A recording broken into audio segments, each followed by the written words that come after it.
Assalamualaikum warahmatullahi wabarakatuh. Perkenalkan, nama saya Nur Muhammad dari kelas 7D Manajemen S1 dengan NPM 191100300. Baik, pada kesempatan kali ini saya akan menjelaskan mengenai 7 pilar komunikasi bisnis. Yang pertama, pemahaman terhadap proses komunikasi. Dapat kita artikan sebagai suatu cara untuk dapat mengetahui bagaimana menempatkan diri sebagai komunikator, menggunakan media, menyusun pesan yang terarah, memanfaatkan sumber daya, dan juga bagaimana mengetahui untuk mengevaluasi efek. Contohnya, dalam penggunaan media sosial dalam dunia bisnis, sehendaknya komunikator dapat menjelaskan dengan baik mengenai produk yang dia promosikan. Yang kedua, penggunaan pikiran. Penggunaan pikiran ini adalah suatu bentuk dalam komunikasi bisnis yang mana komunikator berperan untuk mengontrol terkait dengan proses-proses komunikasi dan juga feeling yang nantinya harus diarahkan agar sesuai dengan jalur yang telah ditentukan. Contohnya, dalam memberikan informasi, seseorang komunikator harus memberikan fakta kepada komunikan agar komunikan dapat memahami dengan terarah. Untuk pilar yang ketiga, memahami bahasa.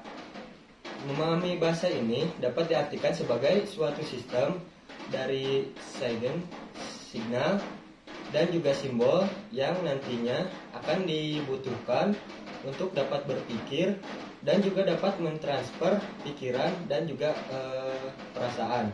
Contohnya, dalam menyampaikan suatu informasi, komunikator pada saat mempresentasikan suatu materi harus memberikan bahasa yang mudah dipahami oleh komunikan.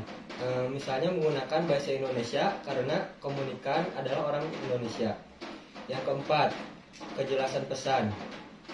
Dapat kita artikan sebagai suatu pesan yang nantinya dapat untuk diterima dengan cukup baik dan juga jelas oleh suatu komunikan.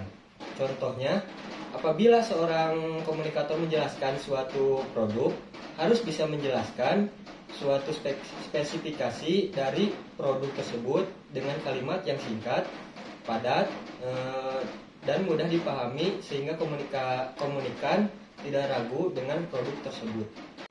Untuk pilar yang kelima, daya persuasi adalah sebuah upaya dari komunikator dengan cara membujuk dan mempengaruhi seorang komunikan.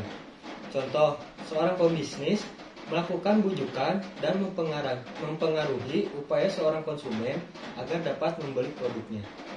Untuk pilar yang keenam, ialah sebuah penyampaian pesan yang harus dilakukan secara utuh dan juga lengkap, karena hal tersebut akan berbahaya bagi seorang komunikator terhadap dunia bisnis apabila orang tersebut menyembunyikan sesuatu dari komunikannya. Contohnya, saat komunikator mempromosikan produknya kepada komunikan, maka komunikator harus menjelaskan mengenai spesifikasi, kelebihan, kekurangan, dan tidak boleh menyembunyikan suatu hal dari produk tersebut agar komunikan lebih percaya mengenai produknya. Untuk pilar yang terakhir, keinginan baik atau etika baik. Ini adalah merupakan sesuatu hal yang cukup penting untuk dapat diperlihatkan kepada seseorang, karena yang nantinya akan kita hadapi bukan hanya sekedar manusia, namun juga seluruh masyarakat yang memiliki sebuah nilai-nilai norma dan juga prasangka.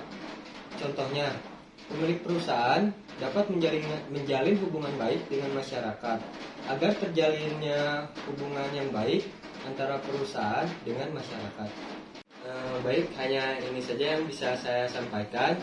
Mohon maaf bila ada kata yang kurang berkenan. Assalamualaikum warahmatullahi wabarakatuh.